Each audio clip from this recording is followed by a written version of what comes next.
My name is Grace Anderson. I'm 31 years old, and for nearly 4 years, I worked 3 jobs while believing I was completely alone.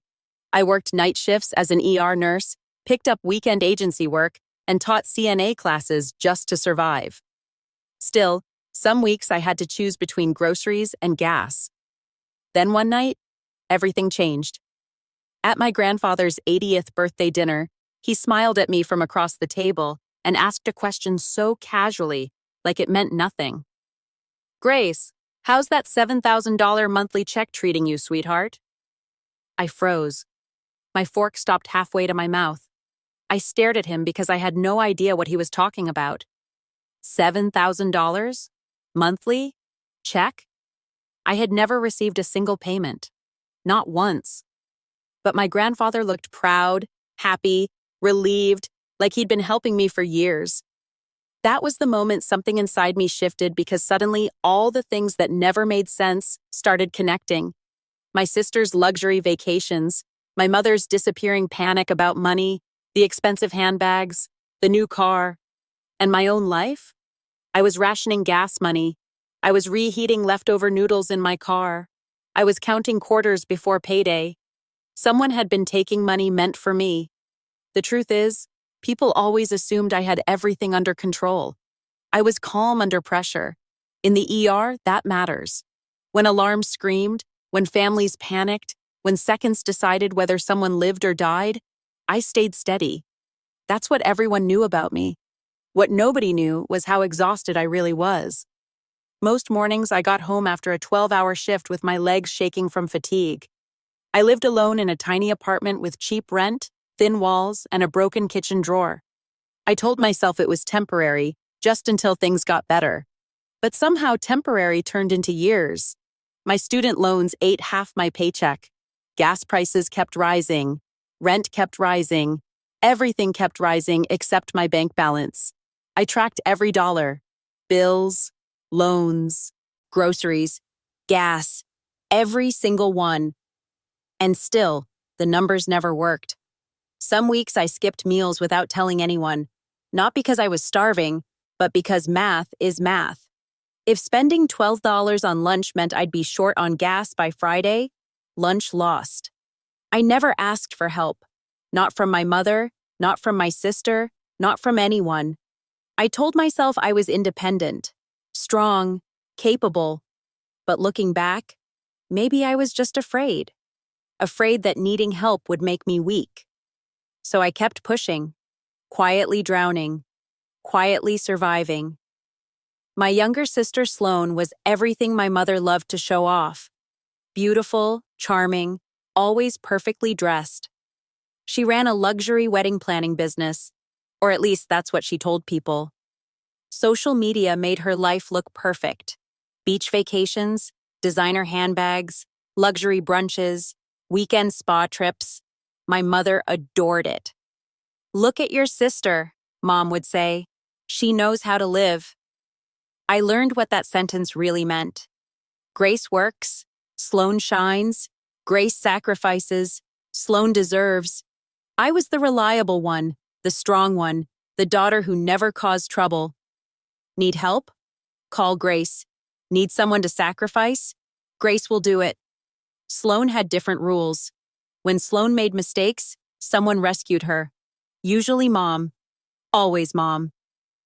My grandfather's 80th birthday dinner was held at my mother's house, the same house my father built before he died. By the time I arrived, it looked like a magazine spread. Fresh flowers, candles, expensive catering, a string quartet. Everything elegant. Everything perfect. And somehow that bothered me because I knew my mother had been struggling financially for years. So where was all this money coming from? I came straight from a shift, still tired, still smelling faintly like hospital sanitizer. Sloane arrived 20 minutes later, glowing in designer clothes with a luxury handbag hanging from her arm. Mom lit up instantly. "There's my beautiful girl." Then she glanced at me with that familiar expression. "Grace is here too." I ignored it like I always did. Then Grandpa walked in. Walter Anderson, 80 years old, still standing straight like the man who built an empire from nothing. He saw me and his entire face softened. Gracie.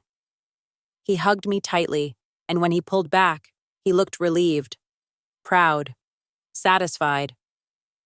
I'm glad you're taking care of yourself, he said quietly. If only he knew. Dinner began. Sloan talked about luxury wedding clients. Trent bragged about investments. Mom controlled every topic like an orchestra conductor. Then, halfway through dinner, Grandpa set down his fork, looked directly at me, and smiled.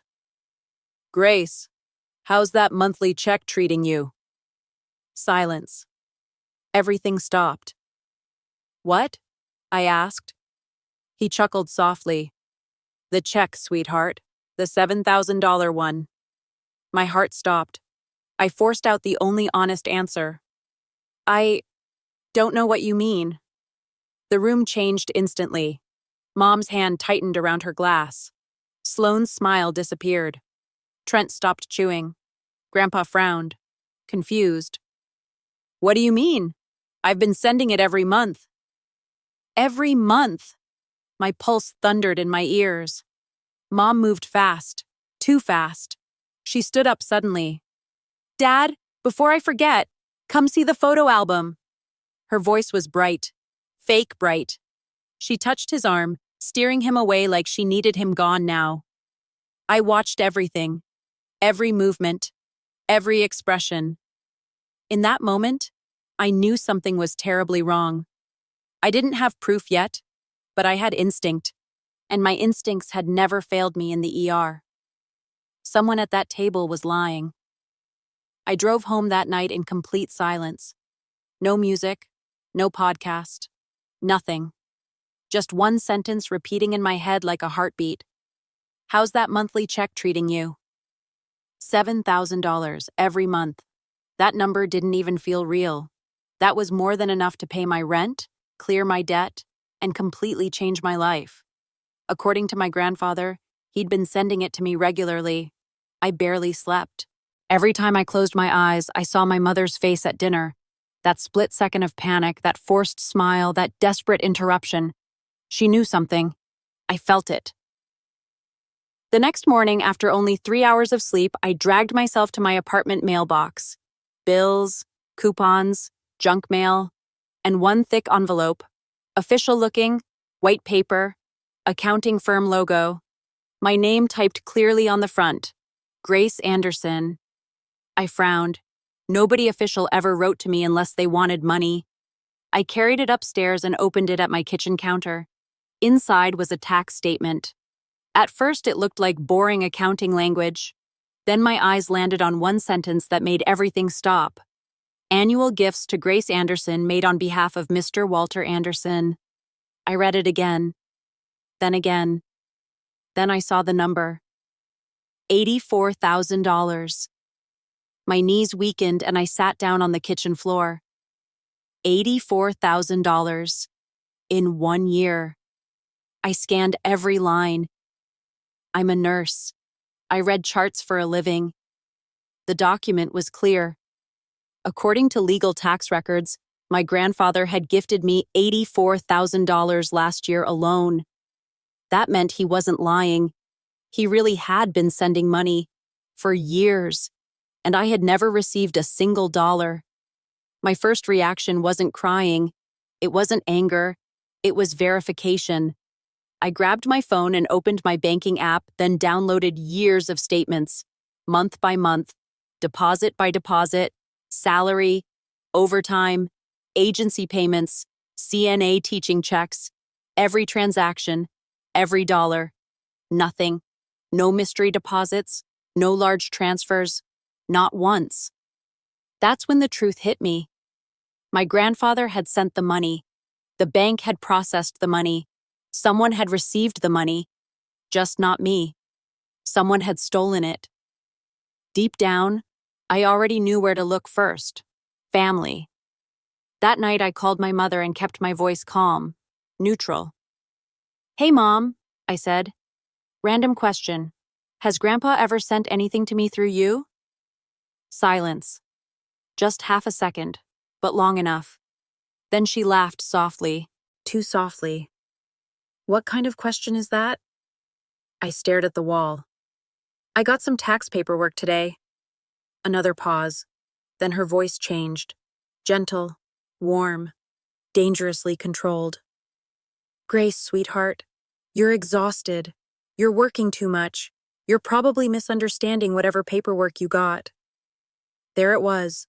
Not denial, not confusion, control. She wasn't answering the question. She was questioning me.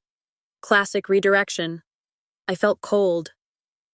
Mom, I said carefully, yes or no? Has Grandpa ever sent money for me? Her tone hardened slightly. Why are you interrogating me? Interesting word. I hadn't accused her of anything, yet somehow she already sounded defensive. Then came the final move. Go to sleep, Grace. We'll talk when you're thinking clearly. Click. She hung up.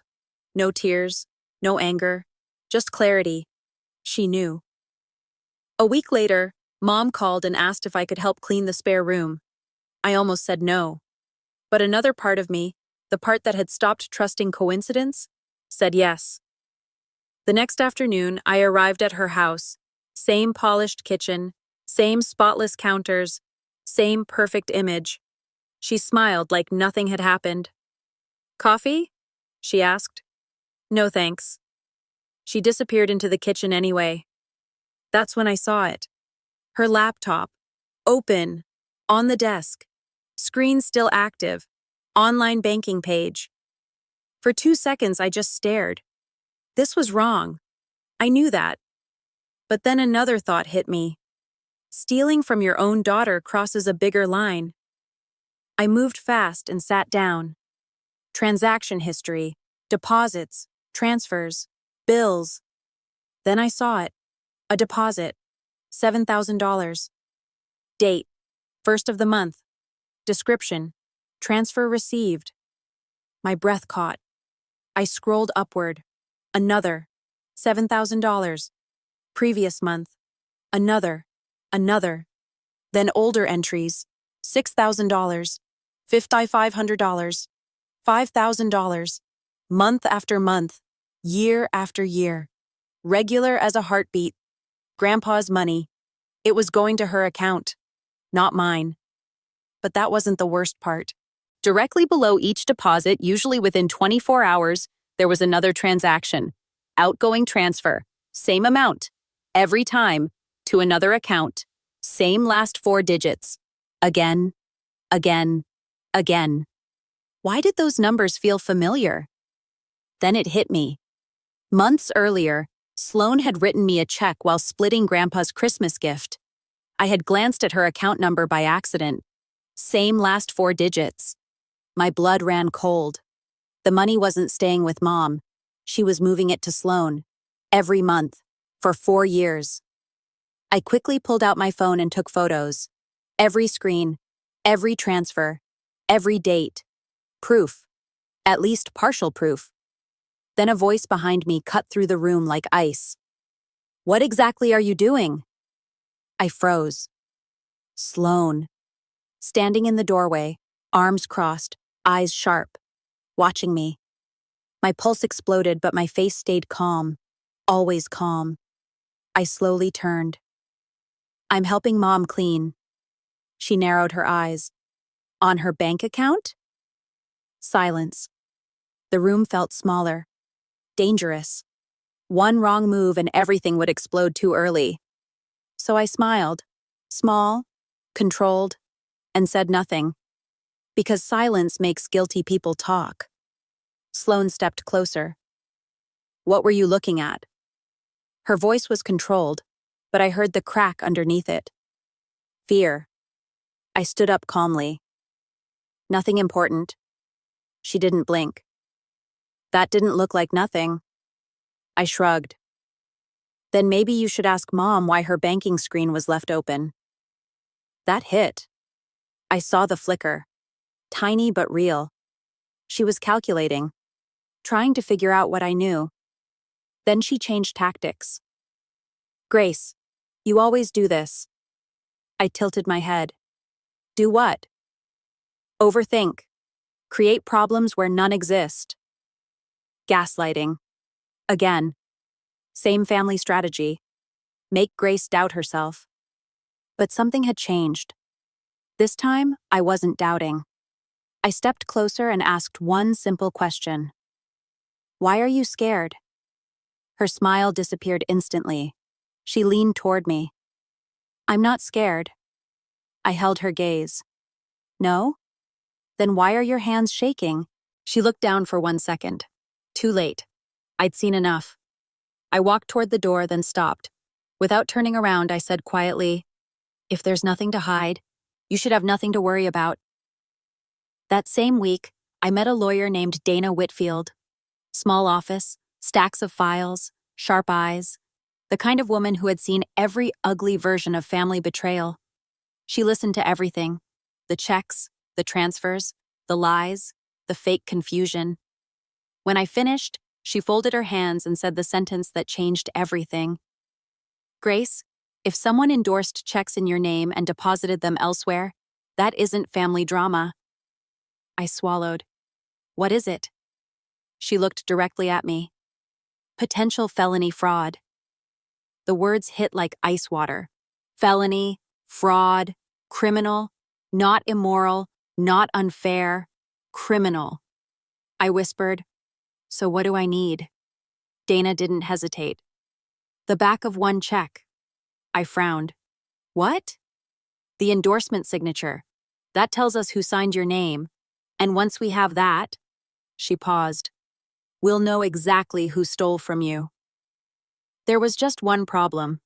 I still couldn't prove who signed those checks without the back of at least one check, and only one person could legally request that from the bank. Grandpa. Everything came back to him. I needed to talk to him alone, without Mom, without Sloan, without anyone controlling the conversation. That sounded simple. It wasn't. My mother had quietly made herself the gatekeeper of his entire life.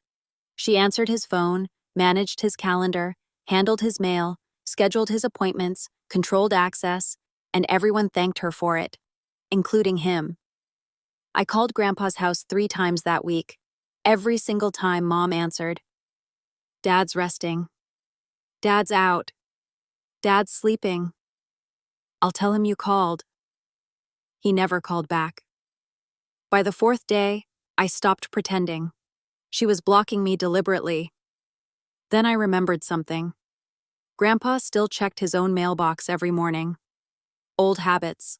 He didn't trust digital anything, so I bought a plain white card and for the first time in years, wrote him something by hand.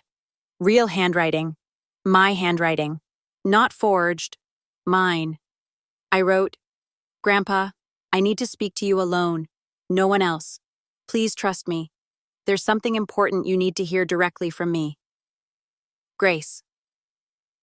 I drove to his house myself, waited until Mom's car was gone, walked to the mailbox, slipped the card inside, and left. Then I waited. 1 day. Nothing. 2 days. Nothing. 3 days. Still nothing. Then on the 3rd night, my phone rang. Unknown number. I almost ignored it. I answered. Hello? Silence. Then a voice. Low. Familiar. Steady. Gracie? I stopped breathing. Grandpa. I gripped the phone. Grandpa? His voice sounded different. Not warm, not relaxed, careful, suspicious. I got your card, he said. A pause. Why did you ask to see me without your mother? This was it. The moment. No more delay. No more safety. I spoke softly. Because I need to tell you something important. Another pause. Then he said something that broke my heart. Grace. Lately, I feel like something isn't right in this family. People stop talking when I walk in. Your mother avoids my questions. Sloan won't look me in the eye. Tell me the truth. I closed my eyes and finally said it. Grandpa, I never received a single check. Silence. Complete silence. Then I heard his breathing change. Slow. Heavy. Like a man processing betrayal in real time. When he finally spoke, his voice had changed. No warmth, no softness, just steel. Meet me tomorrow. Earl's Diner. 9 a.m. No one else. Then he added one final sentence, cold and sharp. If what you're saying is true, someone is going to prison. The next morning, I reached Earl's Diner 10 minutes early. Grandpa was already there, sitting in the back booth, coffee untouched, face unreadable.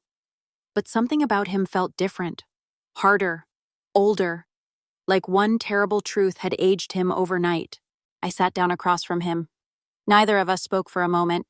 Then he reached into a leather folder and pulled out papers, bank documents. My pulse spiked. He slid them across the table. I called the bank at 7 a.m., he said. They owed me answers. My hands shook as I looked down. Copies of checks, front and back, month after month, thousands of dollars, all written by Grandpa, all payable to me, Grace Anderson. Then I turned over the first check and saw it. The endorsement, my signature, except it wasn't my signature, not even close. Same name, wrong handwriting, forged, clean, deliberate, criminal. I felt sick. Grandpa's jaw tightened. Do you recognize the handwriting? I stared. At first, no. Then it hit me. Letters, the way the G curved, the way the A slanted. I had seen this before. Birthday cards, thank you notes, holiday messages, the forged letters. I whispered, Mom. Grandpa closed his eyes. Pain flashed across his face. Then anger. Pure anger. And this, he said, handing me another page. Deposit records. Final destination account. Account holder name. I read it and stopped breathing. Sloan Parker. Not Mom. Sloan. Every dollar. Transferred to Sloan for years. Grandpa looked straight at me. No more private conversations. No more secrets. They explain this tonight. That evening, everyone arrived smiling, laughing, drinking wine, acting normal. Mom floated through the room playing perfect host. Sloan looked glamorous, confident, relaxed. She thought she had won. She had no idea. Dinner began. Halfway through dessert, Grandpa stood and tapped his glass. Silence fell. He looked at everyone, then said calmly, Before we continue, I have a question for my daughter and granddaughter. Mom froze. Sloan stopped smiling. Grandpa placed copies of the checks on the table one by one, like evidence in court. No one moved. No one breathed. Then he asked, Would either of you like to explain why Grace's money was stolen for 4 years? Silence. Absolute silence. Mom's face lost color. Sloan looked at the papers, then at me, then at Grandpa. Panic. Real panic. Mom recovered first. Dad, this is a misunderstanding. Grandpa slammed his hand on the table. Hard. Everyone jumped. No. One word. Thunder. You forged her signature. You wrote letters pretending to be her. You lied to me. His voice broke. I trusted you. Mom started crying instantly. Big tears, shaking shoulders, classic weaponized emotion. We needed the money, she screamed. The house was drowning. Sloan was drowning. I was trying to save this family. Grandpa's face turned cold. At the cost of Grace? Silence. He turned to Sloan. And you? You spent stolen money on vacations? Designer bags? Luxury dinners? Sloane broke down. I was drowning. I had debts. I didn't know what to do. Grandpa's answer came instantly. You ask for help, not steal. That sentence hit the entire room because everyone knew it was true. Mom had choices. Sloane had choices. They chose theft. They chose lies. They chose me as the easiest victim because they thought I'd stay quiet forever. They were wrong. I spoke for the first time. Calm. Steady. That wasn't borrowing. Every eye turned to me. I looked directly at Sloane. That was theft. Sloane exploded. You don't understand. You were always fine. You're strong. You always survive. I stared at her, then said the sentence she would never forget. Yes, I survived. Without the money Grandpa sent me. I leaned forward, voice quiet and sharp. So what does that say about you? Silence. Total silence. Sloane broke completely. She started sobbing. Trent looked horrified.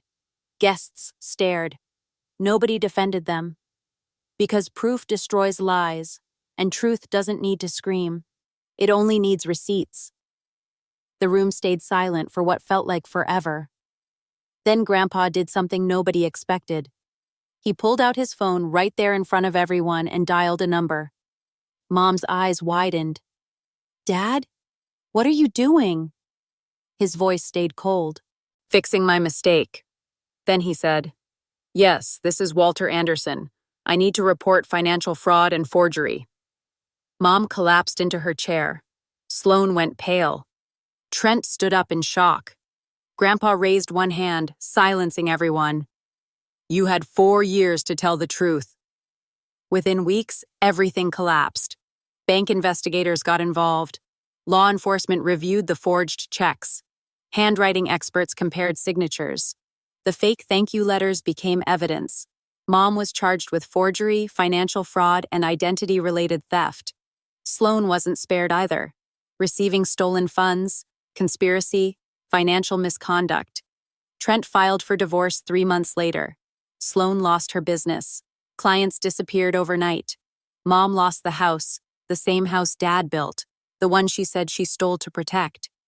In the end, the thing she claimed to save was destroyed by the very lies she told. People always ask me, did you forgive them? The truth? That's the wrong question. Forgiveness isn't always the point. Sometimes the real question is, did you stop abandoning yourself? And my answer is yes, completely. Grandpa and I grew closer after everything. For the first time in years, there was no one standing between us. No gatekeeper, no filter, no forged letters, just truth. He cried when he apologized. I should have checked. I should have asked more questions. I took his hand and told him the truth. They lied to both of us. That mattered, because victims often blame themselves. I did for a while. I kept asking, how did I miss this? How did I trust so blindly? But healing taught me something important. Trust isn't stupidity. Betrayal belongs to the betrayer, not the betrayed. I paid off my loans. I quit my third job. I still work as a nurse, still teach, still help people. But now I live differently. I ask questions. I read documents. I set boundaries. And I never confuse silence with peace again. Because silence can hide abuse. Silence can hide theft. Silence can hide betrayal. Truth feels different. Truth is quiet but solid, unshakable. If this story leaves you with anything, let it be this. Being strong does not mean suffering in silence. Loving family does not require blind trust. And the truth doesn't need volume. It only needs proof. And sometimes the quietest person in the room is the one holding the receipts.